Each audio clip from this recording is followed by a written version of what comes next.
अस्सलामु अलैकुम वरहमतुल्लाहि वबरकातुहू। तमाम स्टूडेंट्स को मुबीन अहमद ट्यूटोरियल चैनल में खुश आमदीद। क्लास 12 का मैथ है। आज एक नया टॉपिक नई एक्सरसाइज के हवाले से शुरू कर रहे हैं। उसका नाम है, आपके सामने बोर्ड पर आ गया है, division of a line segment in a given ratio M1 M2। किसी लाइन सेगमेंट को गिवन रेशोज़ में डिवाइड करना। अच्छा, इसकी डेरिवेशन हम करने वाले हैं इस क्लास में। थोड़ा इसको समझने के लिए कुछ पॉइंट्स हैं जो कि यहाँ पे हमने तय किए हैं कि इनको डिस्कस कर लेते हैं पहले। इनको डिस्कस करने के बाद और फिर हम इसकी डेरिवेशन की तरफ आ जाएंगे ताकि हमें वहाँ पे सहूलत मिल जाए। तो ये पहला है लाइन सेगमेंट। लाइन सेगमेंट किसे कहते हैं? हम जानते हैं, लाइन के कॉन्सेप्ट से आप वाकिफ़ हैं। एक सीधा रास्ता, straight path is called a line. बहुत ही आसान तारीफ़ अगर बयान की जाए इसकी, या मुख्तलिफ़ पॉइंट्स को एक रो में रख दिया जाए, उनको फिर ज्वाइन कर दिया जाए, तो that is called a line. उसको लाइन कहते हैं। इसका मतलब है line is the locus of points in a row. एक लाइन पर बेशुमार पॉइंट्स होते हैं और हर पॉइंट के एक्स वाई प्लेन में दो कोऑर्डिनेट्स होते हैं, एक एक्स कोऑर्डिनेट और दूसरा वाई कोऑर्डिनेट। तो लाइन सेगमेंट का तसव्वुर ये है कि अगर आपके पास एक लाइन है सपोज़, तो this is a line, this is not a line segment. अगर इसका आप सेगमेंट ले लें, एक पीस ले लें, तो फ़र्ज़ कर लें हमने यहाँ पर एक पॉइंट इसका फ़िक्स कर लिया। इसके कोऑर्डिनेट सपोज़ x1, y1 है, और यहाँ एक पॉइंट हमने फ़िक्स कर लिया। अभी इसके कोऑर्डिनेट हैं x2, y2। पॉइंट का कॉन्सेप्ट क्या है? xy प्लेन में पॉइंट किस तरह प्लॉट करते हैं, हमने सेकेंड ईयर लेवल पर भी इस बात को इस चैप्टर के आगाज़ में डिस्कस किया, जिसका नाम स्ट्रेट लाइन है। ओके, तो अब ये लाइन के ऊपर आपने दो पॉइंट फिक्स कर लिए, ए और बी। इसको बोलते हैं इनिशियल पॉइंट। क्या बोला जाता है? Initial point. और this is called final point. इसे बोलते हैं हम फाइनल पॉइंट। अब ये इनिशियल पॉइंट और फाइनल पॉइंट के दरमियान जो लाइन का हिस्सा नज़र आ रहा है, this is called line segment. इसे क्या बोला जाता है? Line segment. अच्छा, अब देखें, ये जो लाइन सेगमेंट है, यहाँ से इस पोर्शन को हटाते हैं और यहाँ से इस पोर्शन को हटा देते हैं हम लोग। अब इस लाइन सेगमेंट के अंदर बेशुमार पॉइंट्स होंगे। तो हमारा मुद्दा या हमारा टॉपिक ये है कि हमें इस लाइन सेगमेंट के ऊपर कोई पॉइंट है, इसके अंदर, इसके असल में दो केसेस हैं, एक इंटरनल केस है और एक्सटर्नल केस है। जो केस 1 आपके सामने आया हुआ है वो इंटरनली वाला है। इस लाइन सेगमेंट के अंदर कोई पॉइंट है, ये हमारा पॉइंट ऑफ डिवीज़न है जो कि इस लाइन को डिवाइड कर रहा है। इसको पॉइंट ऑफ डिवीज़न भी बोलते हैं। इसको हम जो है सी की अलामत से शो कर देते हैं। Suppose this is point C, ये पॉइंट ऑफ डिवीज़न। इसके कोऑर्डिनेट को हम एक्स का और वाई का नाम दे देंगे। इसे रिक्वायर्ड पॉइंट भी बोला जाता है। इसी का दूसरा नाम क्या है? पॉइंट ऑफ डिवीज़न, जैसा कि यहाँ पे बयान किया। और इसी का दूसरा नाम क्या है? Required point. ये पॉइंट वो है जिसके कोऑर्डिनेट आपको मालूम करने हैं, यानी इसका एक्स कोऑर्डिनेट क्या होगा, वाई कोऑर्डिनेट क्या होगा, ये हमें कैलकुलेट करना है। उसके बाद फिर अगली बात आई है रेशो। जब कोई पॉइंट डिवाइड करता है किसी लाइन सेगमेंट को अंदरूनी तौर पर, इंटरनली, तो ज़ाहिर है इनिशियल पॉइंट से एक फासला होगा इस पॉइंट का, पॉइंट सी का। इस पॉइंट को अगर मैं यहाँ लिख दूँ तो इनिशियल पॉइंट से ये फासला है इसका, इसको हम M1 का नाम दे देते हैं। और ये फाइनल पॉइंट है बी, यहाँ से इसका ये फासला, इसको हम M2 का नाम दे देते हैं। तो इन फासलों के दरमियान जो रेशो है उसको इस तरह लिखा जाता है M1 रेशो M2। रेशो का मतलब होता है डिवाइड, यानी M1 अपॉन M2। तो M1 से मुराद यहाँ पे समझ लें पॉइंट ए से सी तक का फासला, और M2 का मतलब फाइनल पॉइंट से रिक्वायर्ड पॉइंट तक का फासला। तो ये रेशो है। अब मिसाल के तौर पर अगर ये फासला फ़र्ज़ कर लें 6 हो, कितना हो? 6, और ये फासला M2 यहाँ से 2 हो, तो इसका मतलब क्या है? अगर आपसे कहा जाए कि रेशो लें M1 रेशो M2, तो इस बात को भी अच्छी तरह जान लें और समझ लें। M1 कितना है? 6, और M2 कितना है? 2। तो 2 1 2, 2 3 6। अगर इसको सिंप्लीफाई करें तो कुछ इस तरह से बन जाता है 3/1, या रेशो की फॉर्म में लिखें तो 3:1। इसका मतलब ये हुआ कि जो M1 है, तवज्जो रहे, क्योंकि कॉन्सेप्ट का क्लियर होना डेरिवेशन से पहले बहुत ज़रूरी है। इसके बगैर भी डेरिवेशन समझ में आना दुश्वार हो जाती है। इसका मतलब है कि M1 का रेशो 3 है और M2 का रेशो 1 है। यानी जो पॉइंट ऑफ डिवीज़न है, जो हमने मिसाल ली, इसका मतलब ये हुआ कि जो पॉइंट ऑफ डिवीज़न है ये इनिशियल पॉइंट से अगर 3 यूनिट के फासले पर है, तो फाइनल पॉइंट से पॉइंट 1 यूनिट के फासले पर होगा। इसकी मिसाल ऐसी है कि फ़र्ज़ कर लें कि असलम और अकरम है। अगर असलम और अकरम की उम्र एजेस के दरमियान 3 और 1 का रेशो हो, यानी असलम और अकरम ये दो भाई हैं, फ़र्ज़ कर लें, इनके दरमियान जो रेशो है वो 3 और 1 का है। तो इसका मतलब क्या है? इसका मतलब है कि असलम की उम्र अकरम से 3 साल ज़्यादा है। अब अगर फ़र्ज़ कर लें कि अकरम 2 साल का हो जाएगा तो असलम 6 ईयर का हो जाएगा। नहीं समझे बात को? अगर ये 3 ईयर का हो जाएगा अकरम तो इसका मतलब है असलम की उम्र क्या हो जाएगी? 9 ईयर हो जाएगी। समझ रहे हैं बात को? लेकिन रेशो वही रहेगा हमेशा, जब तक उनकी ज़िंदगी रहेगी उनकी उम्रों के दरमियान जो अंतर है, जो रेशो है, वो हमेशा 3 और 1 का ही रहेगा, वो कभी चेंज नहीं होगा। तो ये रेशो का कॉन्सेप्ट है। तो रेशो का मतलब ये होता है जो यहाँ पे बयान किया गया है। इसका मतलब हमेशा ये नहीं होता कि ये डिस्टेंसेस हैं 6 यूनिट और 2 यूनिट। यहाँ पे रेशो से मुराद ये होता है कि point of division initial point और रिक्वायर्ड पॉइंट से किस रेशो डिस्टेंस पर लाई कर रहे हैं। उम्मीद है आपकी समझ में आ गया होगा। उसके बाद है ट्रायंगल थ्योरम। ट्रायंगल थ्योरम किसे कहते हैं? ट्रायंगल्स के हवाले से तो बहुत सारे थ्योरम हैं जो यहाँ ख़ास तौर से इस्तेमाल होगा। अगर हम ट्रायंगल से ट्रायंगल बनाएं तो उसके उन पे फिर हम थ्योरम अप्लाई कर देते हैं। अब ट्रायंगल के ज़रिए ट्रायंगल बहुत सारे अंदाज़े बनाई जा सकती है। मैं दकीक बातों में नहीं जाना चाहता, हमें सिर्फ टू द पॉइंट गुफ्तगू करनी है जो हमारी डेरिवेशन में आने वाले हैं, क्योंकि हमें जो पॉइंट ऑफ डिवीज़न है सी, इसके कोऑर्डिनेट कैलकुलेट करने, ये हमारा मुद्दा है। ये जो हमारा इंटरनल पॉइंट ऑफ डिवीज़न है जो सेगमेंट को डिवाइड कर रहा है M1:M2 में, हमें एक्चुअली इसके कोऑर्डिनेट मालूम करने हैं। एक्स कोऑर्डिनेट इसका उसका फार्मूला ड्राइव करना और वाई कोऑर्डिनेट का, उसके लिए हम इतनी लंबी बहस कर रहे हैं आपसे। तो ट्रायंगल थ्योरम ये बयान यहाँ पे जो इस्तेमाल होगा वो ये है, फ़र्ज़ कर लें कि आपके पास ये एक ट्रायंगल है, इस डेट के लिए राइट एंगल ट्रायंगल। यहाँ पे किस ट्रायंगल का जिक्र आएगा? राइट एंगल का। राइट एंगल ट्रायंगल में एक एंगल कितने डिग्री का होता है? 90। अगर इसको फिक्स कर लें एंगल को तो ये चीज़ हाइपोटेन्यूस कहलाती है, सब जानते हैं, तिरछी साइड। ये चीज़ क्या कहलाती है? बेस। और ये चीज़ क्या कहलाती है? परपेंडिकुलर। याद आ गया आपको? हाइपोटेन्यूस, बेस और परपेंडिकुलर। अगर इसी के ज़रिए इस लाइन को हम थोड़ा सा आगे बढ़ा दें, तवज्जो रहे, और इस तरह से मैं एक छोटी ट्रायंगल और बना दूँ, यानी मैंने हाइपोटेन्यूस की लेंथ को आगे बढ़ा दिया, तवज्जो रहे, और इस तरह से इस लाइन को, यानी बेस लाइन के पैरेलल एक और लाइन बना दी, कहीं तक ले जाइए आप, और यहाँ पर भी एक ट्रायंगल और बना दी। तो ये एंगल भी कितने डिग्री का है? 90 डिग्री का। तो ये बड़ी राइट एंगल ट्रायंगल है, ये छोटी राइट एंगल ट्रायंगल है। तो ये इसका हाइपोटेन्यूस होगा, ये इसका बेस होगा, यहाँ से यहाँ तक ये इसका क्या होगा? परपेंडिकुलर होगा।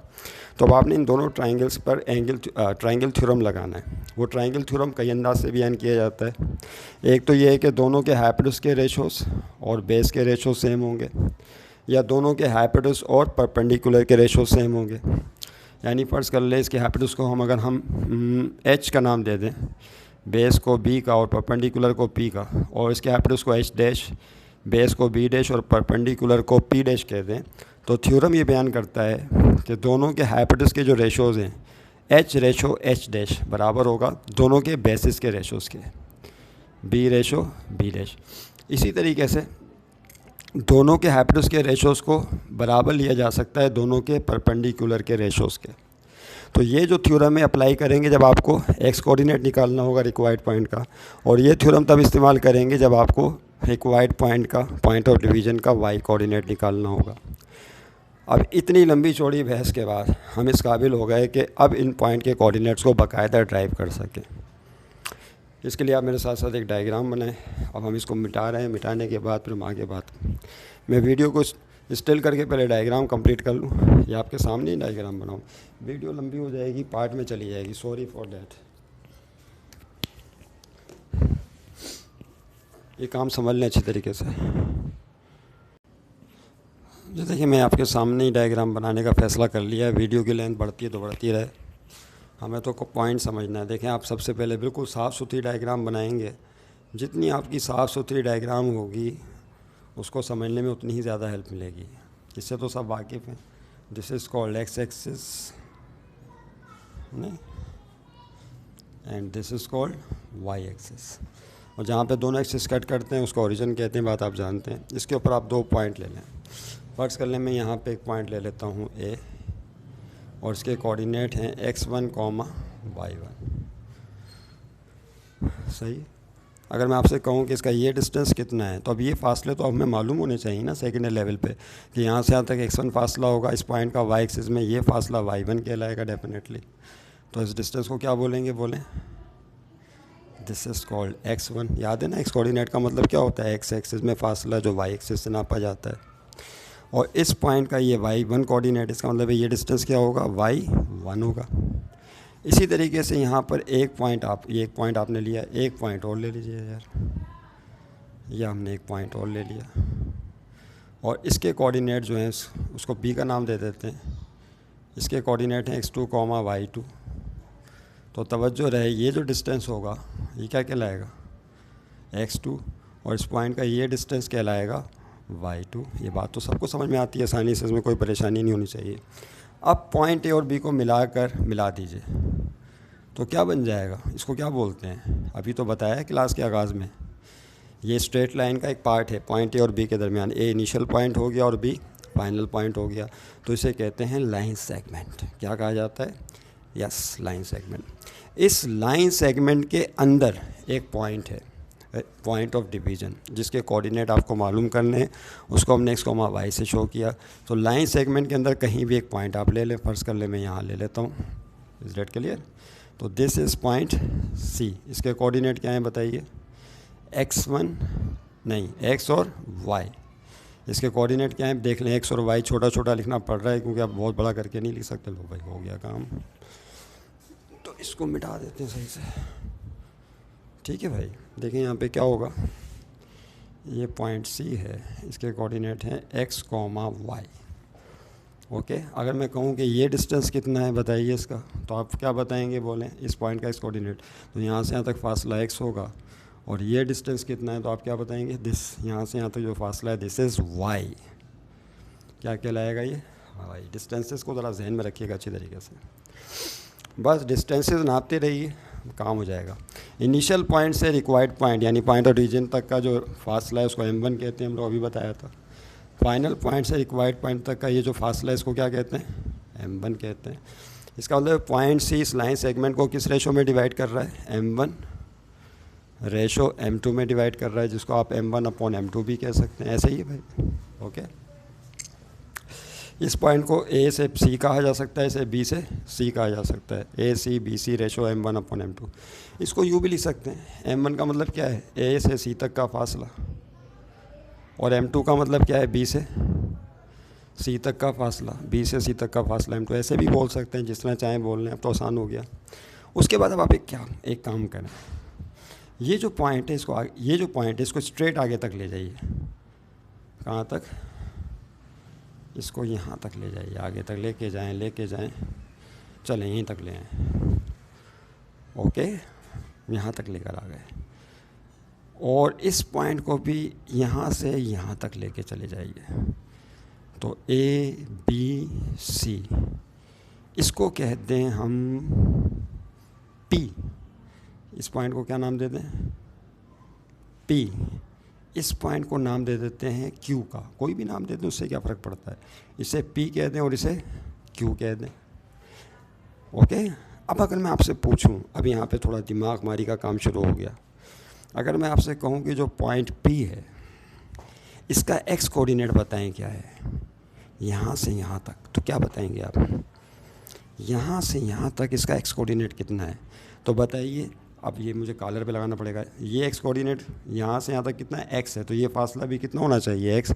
तो पॉइंट P का ये जो x कोऑर्डिनेट होगा यहाँ से यहाँ तक वो कितना होगा, x होगा, जो ऊपर लिखा हुआ है वहीं से नीचे आ जाइए।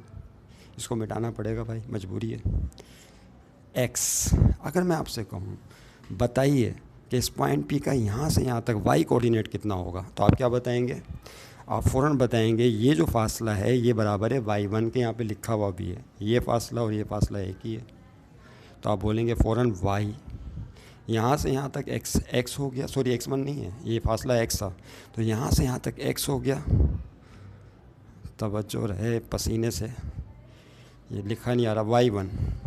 तो याद रहे जो पॉइंट P है, फिर से देख लो भाई, पॉइंट A के कोऑर्डिनेट क्या हैं, x1, y1। पॉइंट B के coordinate x2, y2। Point C के coordinate x, y। Point P हमने हासिल किया, इसके कोऑर्डिनेट क्या हैं, x, y1। और जो पॉइंट Q इसका x कोऑर्डिनेट क्या होगा, यहाँ से यहाँ तक। तो ये एक्स कोऑर्डिनेट तो x2 होगा, जाहिर सी बात है। फिर आपसे कहा जाए यहाँ से यहाँ तक इसका y कोऑर्डिनेट कितना होगा, ये तो ये तो जाहिर सी बात है किसके बराबर है, y के बराबर है, तो ये डिस्टेंस y के बराबर है, तो ये भी क्या होगा, y होगा। Is that clear. यहाँ से यहाँ तक y कोऑर्डिनेट होगा, बस फासले जहन में रखिएगा सही तरीके से, तो बाकी मंजिल आसान है। यहाँ तक हो गया भाई, ओके। ये पॉइंट बिल्कुल सही सेट हो गए, डिस्टेंसेस के साथ सेट हो गए। दो पॉइंट पी और क्यू नहीं इंट्रोड्यूस किए थे हमने। क्या आपको दो ट्राइंगल्स बनती हुई नज़र आ रही हैं जिसका जिक्र किया था हमने, ए पी सी और बी सी क्यू, कोई भी नाम दे दें, बी क्यू सी कह दें या बी सी क्यू कह दें, और ये है ए सी पी। तो दो राइट एंगल ट्राइंगल्स आपके सामने आ गई। ये एंगल 90 डिग्री का और यहाँ पे भी एंगल 90 डिग्री का। अगर मैं कहूँ कि यहाँ से लेकर यहाँ तक ये कौन है, तो आप बोलेंगे बेस है। क्या है ये, बेस। क्या फासला बता सकते हैं, फासला कितना होगा, यहाँ से यहाँ तक कितना था, x, तो x में से माइनस कर दीजिए इस डिस्टेंस को, x1 को, नहीं तो इसका मतलब पॉइंट ए और पी के दरमियान डिस्टेंस होगा x माइनस x1, यानी यहाँ से यहाँ तक x फासला है, ये लिखा हुआ है। इसमें से यहाँ से यहाँ तक का x1 फासला माइनस कर दें तो क्या आ जाएगा, x माइनस x1। तो ए पी फासला बराबर होए, ए पी फासला किसके बराबर हो गया, x माइनस x1 के।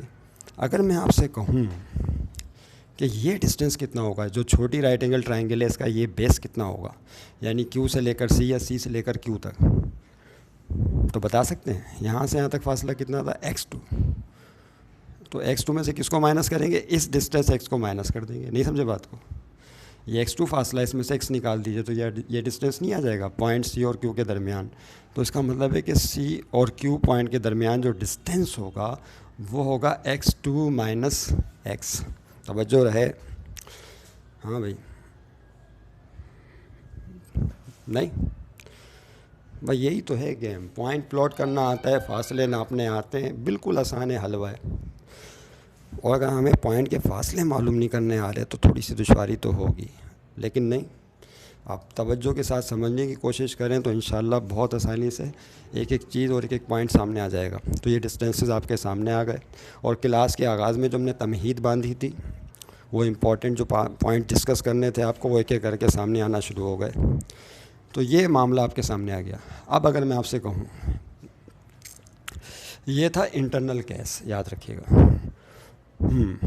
अब ये जो इंटरनल केस है पॉइंट सी, इसका एक एक्स कोऑर्डिनेट, इसका फार्मूला में मालूम करना है, और वाई कोऑर्डिनेट का चाहिए।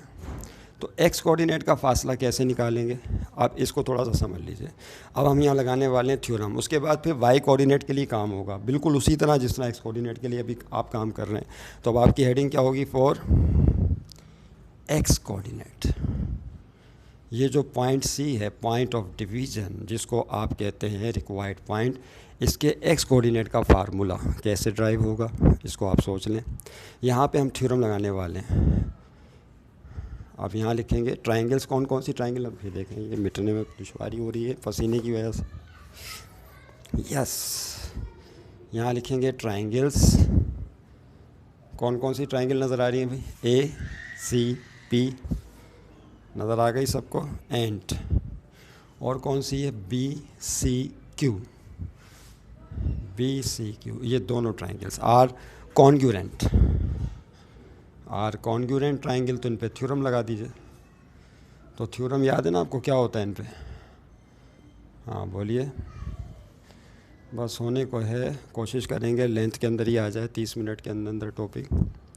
यस, थ्योरम अप्लाई कर रहे हैं। तो अभी थ्योरम बताया था हमने कि हाइपोटेनस का, ये जो बड़ी राइट एंगल ट्राइंगल, इसका हाइपोटेनस है ए से लेकर सी तक, और इसका हाइपोटेनस है बी से सी तक। तो इनके हाइपोटेनस के रेशो बराबर होंगे इनके बेसिस के रेशो के।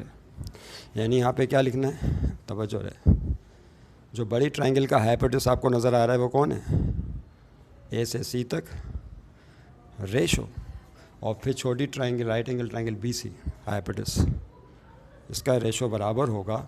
यहाँ पे अब आपने इसका बेस लेना है बड़ी राइट एंगल ट्राइंगल का, ए से पी तक रेशो, और फिर इसका लेना है बी से क्यू तक, नो सी से क्यू तक, बेसिस के रेशोज़ लेने हैं। तो क्या आएगा, सी क्यू, देखा आपने। तो हाइपोटेनस के रेशोज़ को किसके बराबर ले लिया, बेसिस के रेशोज़ के बराबर, क्योंकि एक्स कोऑर्डिनेट चाहिए। और जब हमें इसी का वाई कोऑर्डिनेट चाहिए होगा तो हाइपोटेनस के रेशोज़ को हाइपोटेनस के रेशोज़ को परपेंडिकुलर के रेशोज़ के साथ इक्वल ले लेंगे तो वाई कोऑर्डिनेट निकल आएगा। लेकिन वो बाद में होगा, जहन डिस्टर्ब हो जाएगा आपका। रेशो का मतलब क्या होता है बच्चों, बड़े बच्चों, AC/BC। रेशो का मतलब क्या होता है, डिवाइड। और ये क्या हो जाएगा बोलें, AP/CQ। हाँ भाई लगाएं। ए से सी तक कौन है फासला, देख सकते हो M1। B से C तक कौन है, M2। तो क्या हो जाएगा भाई, ये M1/M2। बोर्ड हमारा हिल रहा है। AP फासला कहाँ पर है, ये रहा AP, x - x1, ये पहले हमने निकाल लिया था, x - x1। और C से Q तक, C से Q तक फासला x2 - x है, ये हम पहले ही आपसे डिस्कस कर चुके, x2 - x। अब इसको सिंप्लीफाई करके आपने x के कोऑर्डिनेट को अलग करना है सिर्फ, ये आपकी जॉब है।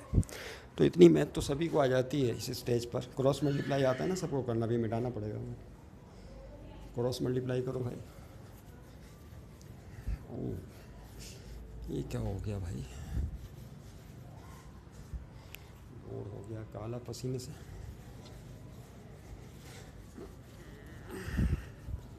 यस, देखिए क्या होगा। क्रॉस मल्टीप्लाई करना आता है सबको भाई। M2 उधर चला जाएगा, x2 - x यहाँ, M2 को उधर शिफ्ट कर दो और x2 - x को यहाँ। तो M1 और x2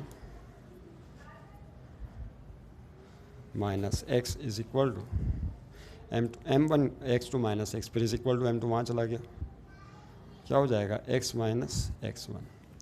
यहाँ M1 को अंदर लेके जाइए ब्रैकेट के, तो M1 पहले x2 से मल्टीप्लाई होगा, M1 x2, फिर M1 x से मल्टीप्लाई होगा, M1 x। यहाँ M2 को अंदर ले जाइए तो M2 x plus minus M2 x1। x coordinate को x वाली रकमों को एक जगह कर लें, यानी माइनस का जो M1 x है इसको उधर फेंक दें और माइनस का M2 x1 इसको यहाँ फेंक दें। तो M1 x2 अपनी जगह रहा, ये माइनस का M2 x1 यहाँ के प्लस का M2 x1 हो जाएगा, इज इक्वल टू। और देखें यहाँ पर पहले से क्या मौजूद है, M2 x मौजूद है, ये माइनस का M1 x वहाँ जाके किस में हो जाएगा, प्लस का M1 x, और ये प्लस का M2 x, इसको आगे खिसका दो M2 x। ओके बस अब हम क्या करेंगे, M1 x2 plus M2 x1 अपनी जगह, यहाँ पर x कॉमन निकाल लीजिए। तो अब आप x कॉमन निकालेंगे तो क्या बचेगा बोलिए, M1 plus M2 x common निकालिए, राइट पे भी लिख सकते हैं और लेफ्ट पे भी लिख सकते हैं। अब देखें क्या होगा, बस होने को है। यस, अब साइड चेंज करते हैं पहले, क्या पहले ये रकम लेफ़्ट पे लिख लेते हैं, इसको राइट पे, साइड चेंज कर लें। इस अमल में किसी किस्म की साइनें चेंज करने की ज़रूरत नहीं होती। तो राइट वाली रकम लेफ़्ट पे और ये वाली रकम राइट पे, तो M1 x2 plus M2 x1। अब ये ब्रैकेट मल्टीप्लाई में दूसरी तरफ किस में चली जाएगी, डिवाइड में। हो गया बस x coordinate, point of division का x कोऑर्डिनेट आपके सामने आ गया, M1 प्लस M2। तो this is the formula of x coordinate of required point. This is the formula x coordinate of point of division which divides the line segment AB internally. जिस तरह आपने x coordinate का formula develop किया, M1 x2 plus M2 x1 upon M1 plus M2, in the same way अब हम y coordinate का formula drive करेंगे। सही है, समझ गए। अब y कोऑर्डिनेट के लिए दोबारा वही थ्योरम अप्लाई करेंगे। हाइपोटेनस का रेशो बराबर होगा, पहले बेसिस के रेशो के बराबर लिया था और अब परपेंडिकुलर के रेशोस के बराबर लेंगे। कैसे, देखिए हमारे पास अब हमें निकालना है y कोऑर्डिनेट। x कोऑर्डिनेट का फार्मूला डेवलप हो गया y का। उसके लिए देखिए फिर ये राइट एंगल ट्रायंगल आपको नज़र आ रही है और ये वाले, इसमें अब आपने वही थ्योरम अप्लाई करना है दोबारा। अप्लाइंग थ्योरम अगेन, जब अगेन थ्योरम अप्लाई करेंगे तो देखें क्या होगा। अगेन थ्योरम अप्लाई कीजिएगा, अगेन अप्लाइंग थ्योरम, उन्हीं दोनों ट्राइंगल्स पे दोबारा अप्लाई कर रहे हैं। तो क्या था भाई, यहाँ पे हाइपोटेन्यूज के रेशोज़ और परपेंडिकुलर के रेशोज़ लेने हैं। तो ए पी, ये पहला हाइपोटेन्यूज ए सी है, ए से लेकर सी तक और फिर बी से लेकर सी तक, वही सेम रेशो हाइपोटेन्यूज के दरमियान, लेकिन इस दफ़ा इसको इक्वल लेना है किसके, परपेंडिकुलर के। ये परपेंडिकुलर कौन है, सी पी, और यह है B Q, C P ratio B Q. Okay, अब इसको दोबारा आप डिवाइड की फॉर्म में लिख लें। तो A C upon B C, A C upon B C is equal to C P upon B Q. अब देखें ए सी कौन है, वही है M1, और बी सी वही है M2 इज़ इक्वल टू सी से पी तक, सी से पी तक, सी से पी तक ये फासला है, ये किसके बराबर होगा, तो ये हमने तय नहीं किया था, यहाँ से यहाँ तक था y और यहाँ से यहाँ तक y1, तो ये हो जाएगा y माइनस y1। और ये बी क्यू डिस्टेंस कितना होगा, तो यहाँ से यहाँ तक पूरा y2 कोऑर्डिनेट था, याद है आपको, ये y2, ये डिस्टेंस आपको मालूम करना है बी क्यू, और ये डिस्टेंस कितना था y, तो इसका मतलब y2 में से माइनस करेंगे y को, यहाँ से यहाँ तक y2, इसमें से माइनस कर देंगे यहाँ से लेकर यहाँ तक y कोऑर्डिनेट, तो ये आ जाएगा y2 माइनस y। तो सी पी कहाँ पर है, सी पी कहाँ पर है, ये रहा C P, that is y minus y1, और बी क्यू है y2 माइनस y। अगर वीडियो बीच में रुक जाए तो भाई आप खुद कर लेना इसको, क्योंकि M1 अब ये y2 माइनस y को यहाँ भेजेंगे और M2 वहाँ चला जाएगा, किसके पास, y माइनस y1 के पास। M1 से मल्टीप्लाई करेंगे तो क्या हो जाएगा, M1 y2 minus M1 y, यहाँ पर क्या होगा, M2 y minus M2 y1। अब ये M2 y1 यहाँ फेंक दें, माइनस M1 y को वहाँ पर, तो M1 y2, ये माइनस का M2 y1 यहाँ के प्लस का M2 y1, और ये माइनस का M1 y वहाँ जाके प्लस का M1 y, और ये प्लस का M2 y पहले से मौजूद है। और यहाँ से फिर आपने करनी है साइड चेंज, तेज़ी से कर लें भाई, इसके बाद फिर एक्सटर्नल केस शुरू करेंगे बाद में नेक्स्ट वीडियो में। तो देखें क्या होगा, M1 साइड चेंज कर दें या बाद में कर लीजिएगा, M1 y2 plus M2 y1 अपनी जगह रहा, इन दोनों में y कॉमन है, क्या कॉमन है, y कॉमन निकाल लो तो क्या बचेगा, M1 plus M2 y common चला गया। अब यहाँ पे साइड चेंज कर लो या डिवाइड कर लो, एक ही बात है, चलें साइड चेंज कर लेते हैं। तो M1 plus M2 y left पे लिख लिया, और M1 y2 plus M2 y1 right पर, फिर ये y कोऑर्डिनेट आपको चाहिए था तो इसको उधर भेज दें, बस ब्रैकेट को, हो गया भाई ख़त्म। इसके साथ ही हमारी वीडियो भी ख़त्म हो जाएगी। फिर इंशाल्लाह हम नेक्स्ट क्लास में मिलेंगे। अपनी दुआओं में हमें याद रखिएगा और इन सवालात की प्रैक्टिस करते रहिए। कोई बात समझ में नहीं आई तो कमेंट में पूछ लीजिए, गलती हो गई तो माफ़ कर दीजिए, नज़रअंदाज कर दीजिए। ये वाई कोऑर्डिनेट का फार्मूला आ गया। इस तरह से रिक्वायर्ड पॉइंट ऑफ डिवीज़न का एक्स कोऑर्डिनेट और वाई कोऑर्डिनेट दोनों हासिल हो गए। अब हम देखेंगे कि ये पॉइंट जो है अगर बाहर की तरफ हो, एक्सटर्नली डिवाइड करे, बड़ी अजीब बात है। केक को बीच में से तो काटा जा सकता है सेगमेंट क्या, लेकिन केक को क्या बाहर से काट सकते हैं? लाइन को काट सकते हैं बाहर से। देखें कैसे होगा, इंशाल्लाह नेक्स्ट वीडियो में मिलेंगे। खुदा हाफ़िज़।